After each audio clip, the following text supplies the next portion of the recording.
Good day, friends. I hope you're doing really well. And I wanted to make a little video series about how to get started. So, a lot of you who watch this already have some experience under their belts of how to work on excavating all forms of diet culture from their being. And a lot of you have done that with professional help. Maybe you haven't had support or help doing it. It's been kind of a self-study, kind of growth kind of process.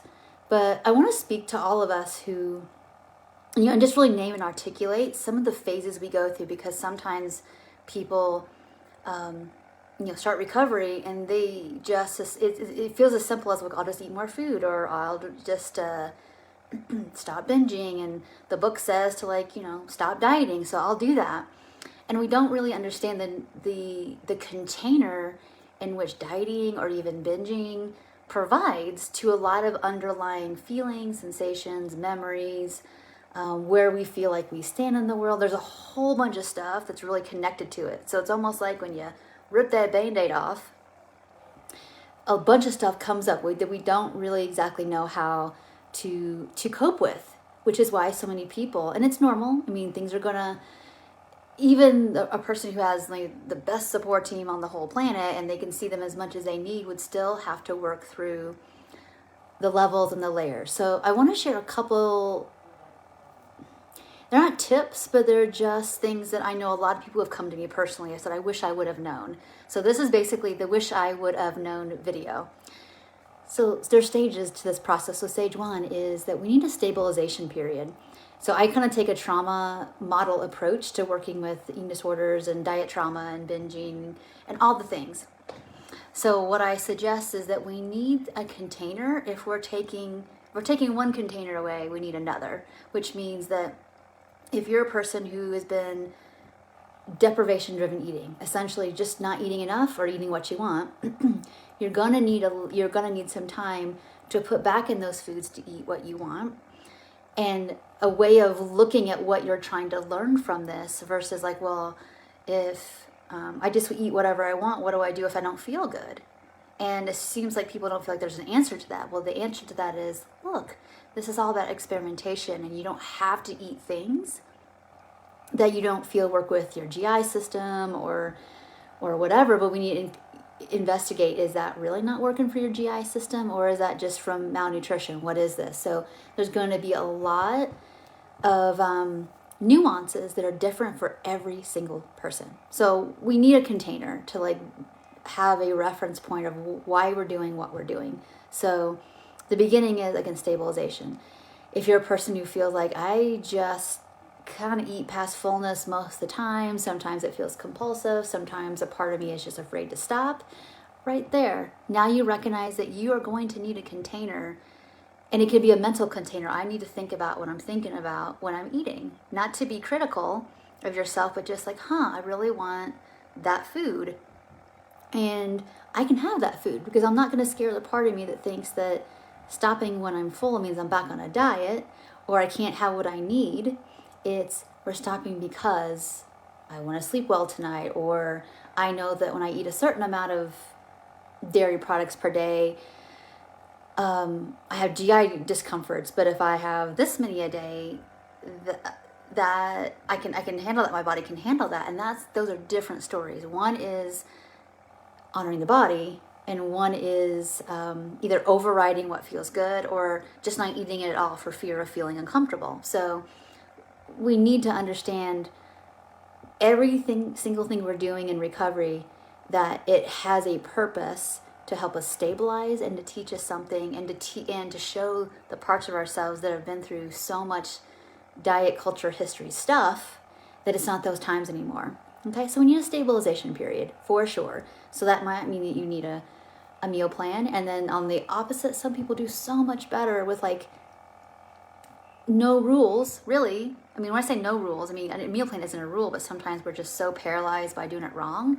that we need a little structure, like a little bit of guardrails to at least get some forward motion going. Some people, the worst thing can ever do is food journal and even try to track a 0 through 10 hunger and fullness, and they just need to have the gentle structure of, I'm going to eat breakfast, lunch, and dinner. I can depend on that, because, you know, it's not always convenient to be eating every 2 hours one day and the next day only eating every 4.5 hours. You know, it can feel maybe a little bit like chaos to your system. So it's very important that it's not just stop dieting or stop binging. It's like, okay, so what is in place of that? Because not having any kind of, again, something that's got me, like there's something around me that helps me know that I have edges and I'm here, and that because I can't quite feel accurate or normative hunger and fullness yet, I need something. And that's where most people, this process, the wheels fall off for them. So there's that. And I hope that video, or this part of this video, helps, is that we need some stabilization in some kind of way to let us know that we're in a relearning phase and that nothing is getting taken away, and that the only way is really an additive process. So later on, more the bigger experiments, and maybe being able, because a lot of people come to me like they want to skip the whole habituation phase. They just want to get to like, oh, I just don't choose this food because it makes me feel bad. It's like there's going to be parts of it that's not ready for that, because that's going to feel too provocative. So that's important to hear too. You know, some people say, oh, I don't want to eat XYZ food because it makes my acid reflux worse. So it's like, well, if what we're right now, think about if you were to imagine not eating, or just make up a word, chocolate. You're just not going to eat that because it gives you acid reflux. What do you notice inside? At first you might think, oh, well, I'm fine.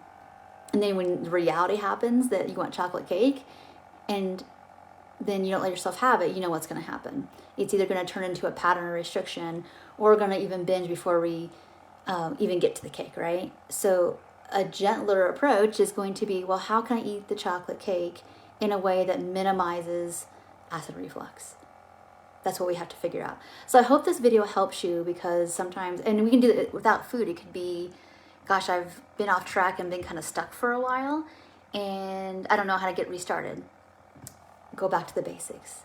Go back to the basics of capturing I feel fat moments and decoding that. Go back to regular, you know, maybe regular meals with like a meal mix. And if you slipped into bubbles where you're around a lot of people who just are back where you were, then run back to safety, to where, okay, I'm going to have to go back to like the basic books, or go back to my tried and true things that got me to this point if I've lost track. If you're struggling with your nervous system health regulation, it's like, well, what helped me get regulated to get to this place, even though I'm struggling at a higher level? I'm going at a deeper level of layers at this point. It's like, well, feet seating back in my chair always helped, or nature time always helped, and I've noticed I haven't been doing that. Go back to what you know helped you get out of that initial pit in the first place, basically. So anyway, we're going to be doing some of these how to get started, or start again if we've gotten off track videos this week. So I hope you enjoyed that. If anybody has some comments below about like, hey, like I feel like I'm looping, or I'm a little bit stuck on a topic that I feel like I should know about, but here I am, please put those in the comments below. I'll be really happy to make a video about that. And if you're thinking it, I guarantee you somebody else is too. So thanks so much for watching this video, and I will see you in a video on Wednesday, probably more morning-ish. So I'll see you then. Bye for now.